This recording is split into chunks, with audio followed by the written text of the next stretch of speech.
Have you Alrighty. gussied down yet in a week and a half? Say it again? Have you gussied down in like the last 2 weeks?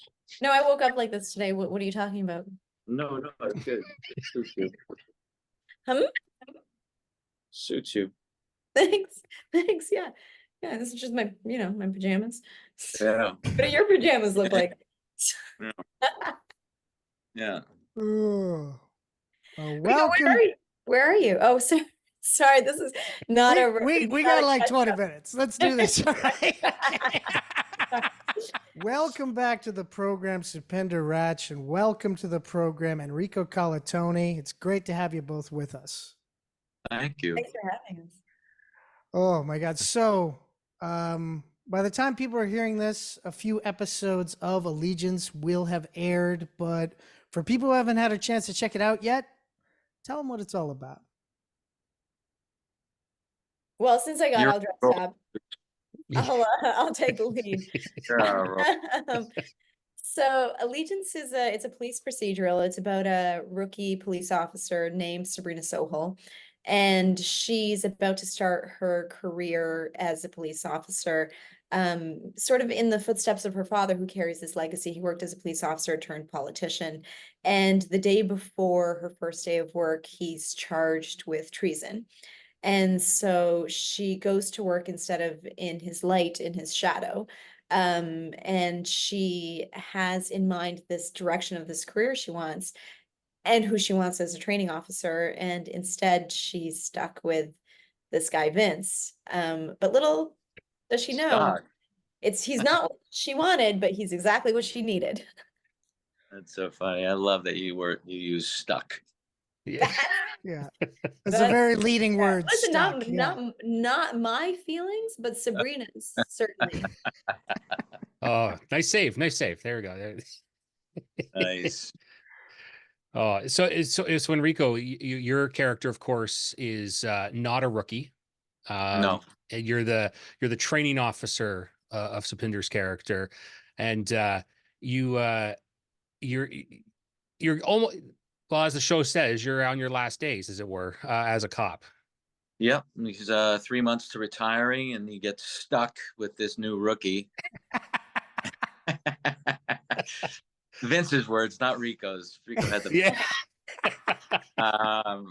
And and he infuses, she infuses new life into him. It re-inspires him to stick around and really love what she brings, love her perspective, loves her wide-eyed and approach to things, and her heart. She's absolutely leads with her heart, and her ability to connect with people is so inspiring to him that he not only learns from it, he just wants to, really be much more invested in her understanding of the system that we work in. So he wants to protect her. He ends up being very much a father figure to her. Yeah, of course. And yeah, the two of you guys, we're going to see over time how these two characters, lean on one another and grow more and learn from one another. But the two of you, it sounds like, from what I've heard from other interviews, that the two of you, it's like if you guys weren't on set together, it felt like that there was something missing. You guys became like the dynamic duo. Yeah, it was harder. It was harder to be on set. We kind of just got into this rhythm of like, the days were long, and if Rico was there, it was just more fun. A lot of the work is not the work. I think that a lot of what people don't tell you is a lot of the work is, that genuine sort of chemistry and getting along with somebody in the in between. Like some of the work is the stuff that happens in between the takes, because it's Right. what sets you up and leads you into the next take. And Rico and I genuinely found a lot of stuff to do that we liked in between the takes. And it was almost like when they yelled action, we were like, man, we gotta go again. Like, we're talking here. Leave us alone. I'm sorry, we're having a conversation. We're having a conversation here. We're playing connection. Leave us alone. Yeah. So you felt they should have better scheduled their schedule around what you guys were doing on the day, right? Yeah, they really didn't take into consideration our conversation time. no, So, no. Or the amount of time that Supinder was there, every day. I think maybe you had one day off the whole time, and maybe I counted like 10 days off. So we bonded over our misery near the end, but it was always in fun. And we, yeah, but yeah, no, we definitely got sincerely, to know each I other. miss her I miss her in my life. I miss you in my life, Soups. I can It's come like over. I can't do connections without you. I know I can't do it either. I can't do it either. Just outed us. You just outed us. Manu's not gonna like, oh fuck. I mean, shit. Manu, we're kidding. We're kidding. We were never playing connections We without never you. played connections. Word will get out. It will eventually. Yeah. Hey, that's what else are you gonna do, right? Like you said, like in between takes, you got to do something. You got to keep yourselves occupied. It's like how it Yeah, works. some other people would do their work. Yeah. Yeah. We'd look at each other. Do you know what's going on? I don't know Yeah, what's do you know what's happening in the scene? going on. All What's right, going on? let's go. Yeah. The driving scenes were the best. The driving scenes were the most fun because that's kind of when they, other than our two camera guys in the back, Ian and Craig, They and left us. sometimes they weren't even in the back, and it was just us driving around town being like, did they yell action? Should we act? Oh my God. That car just cut me off. Should I put the cherries on and pull her over? Yeah, Because the cars we were driving looked so real. they looked really. If it wasn't for the convoy that was following us in this big sort of crane car with a camera that kept, dollying around us and in front of us, if not for that, we would have fit right in with the rest of the RCMP. We didn't look that far, Yeah, different. We didn't look that different from them. That I could fall asleep. I think I just Yeah, you're dozing off there a bit. Yeah. my narcolepsy is kicking in. So like with that in mind, like I got to imagine there must have been at least a couple moments where you were thinking about, hey, I want to pull this guy over because that guy's driving like an asshole. Oh, tell him, Soups. We got cut off.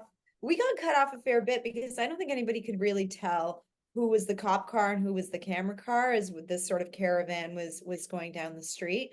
So two things. One, the guys that ran the camera car, I thought it was hilarious because they kept telling Rico that he was a really good actor, but they'd only see him drive. Because I never hit the camera. That made me a good actor. Because he never hit the camera.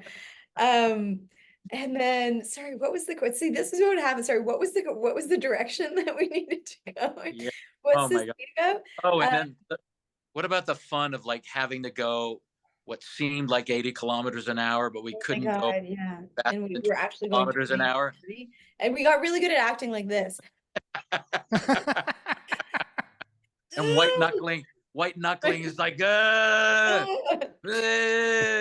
meanwhile, people are walking by us. We're going so slow.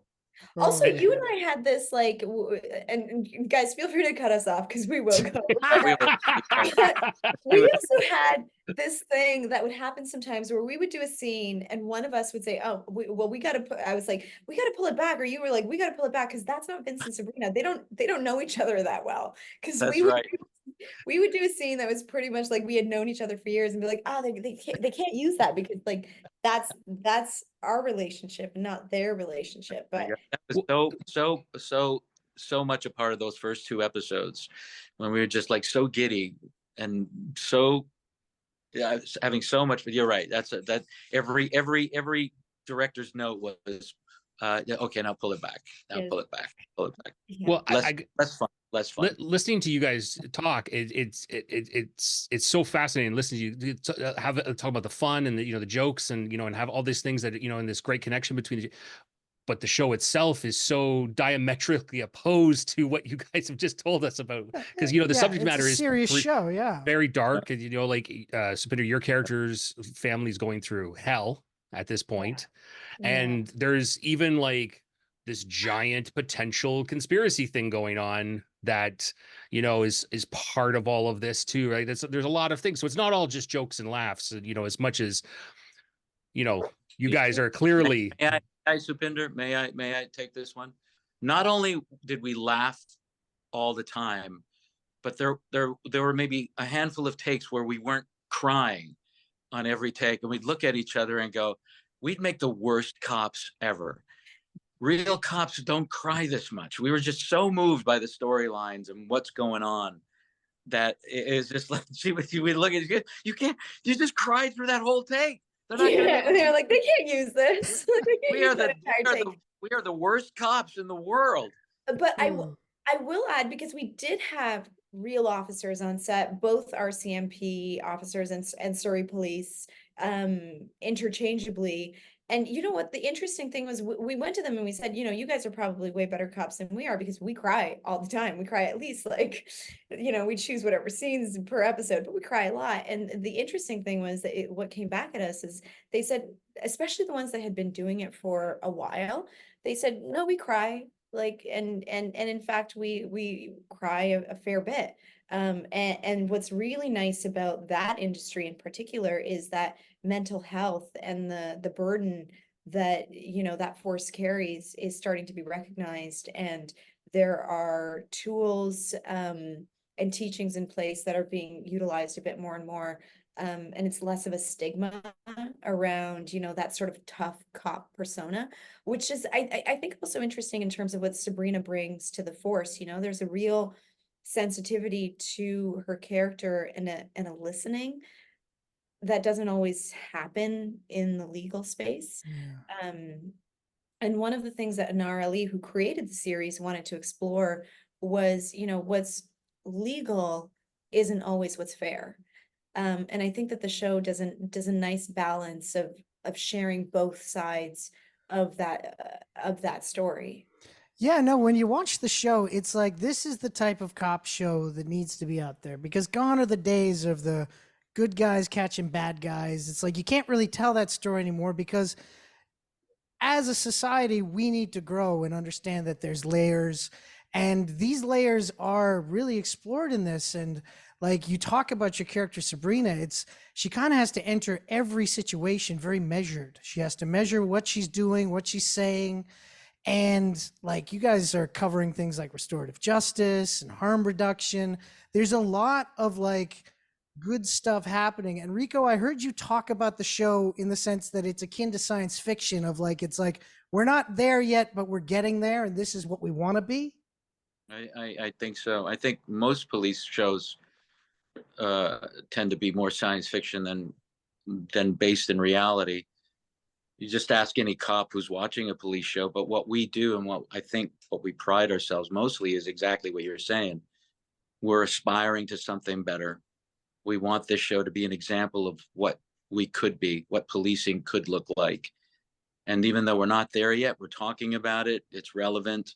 And I know we'll get there eventually. Totally. And Supinder, this character, of course, this must be like a dream character, because not only of like the great message of it, but like also you get to have like deep emotional stuff to work with. Like, this is some great building blocks for a character. Yeah, I think that, you know, what's really nice for me in terms of, you know, a lot of my career, I've played supporting characters, is to get to be in the center of my own story, which is a really nice place as an artist to be able to explore all those sides in terms of, you know, Sabrina's aspirations, but then also this thing that's happening with her father. And I think that the title is really aptly named in terms of allegiance. You know, what is her allegiance to this organization that she's taken an oath to, as well as to her father, to the country, and then to this other country, which is her home country, that, you know, to a certain extent she identifies with, but she really identifies as being Canadian. And so, yeah, there's a lot to play around with. And the other interesting thing was to have the ability to be able to play every episode. You know, that so much of my career has been, okay, you're coming in for a couple of days and then it's over. And to be able to practice that instrument over 4 months of work, to say, okay, I didn't get it in the last episode, but, you know, maybe I'll figure it out this time around. And just being able to exercise that skill set, it's so valuable. And working with somebody like Rico too, you know, he's done this for years. So That's a very measured answer there. That was good. But you know, Oops. Not calling me old. I'm not calling you old, I'm calling you practiced. And so Rico's very well practiced, and it was so lovely to, you know, to dive in every episode and say, okay, you know, let's try it again. Let's see where we can go. And that's an opportunity I haven't had before. So that was wonderfully welcome. Yeah, you know, Enrico, it's from what Supinder's saying. I was going to ask you about this, but it sounds like from what you guys have already been kind of bantering back and forth that it almost seems like it's replicating in your real lives, that, you know, she kind of like gave you a little bit of wind under your wings, as it were. You know, like kind of like your character, right? Like it's just kind of reinvigorating yourself, because you. No, Rico had enough wind under his wings before I got there. Rico was flying all on his own. He did not need me. I never worked with a more, and I love using this word, I've never worked with a more effervescent human being in my life. She is magnificent. She's got the stamina of an Olympian, and she is so good at what she does. And then on top of it, her awareness of the whole world that we're working in. Soups, maybe I don't say it enough, but you say it pretty often. Just, really, and and of course it always starts at the top, right? It always starts with the star, and she or he sets the tone. If they're pricks, everybody else feels it. If they're wonderful and buoyant and happy to be there, then it just infuses everybody else. And that's exactly what she did. And that's how, from day one to the last day. And you know what? She did get tired near the end, but I was the only one who knew that. I was the only that she was tired. It would never have guessed. Well, I'll also add that we were shooting at a very strange time to be shooting, and, you know, lucky enough to be on a Canadian series, because especially out in Vancouver, there, you know, the strike was going on and a lot of people were out of work. And so the people that were working on this, you know, little Canadian series that could, I think that there was a gratitude that we all had at that time, you know, knowing what our peers were going through and struggling towards and fighting for, to be able to work. And so I think that atmosphere on set was, we were all really supportive of one another and took care of each other, because we understood, you know, how delicate this thing is that we get to do.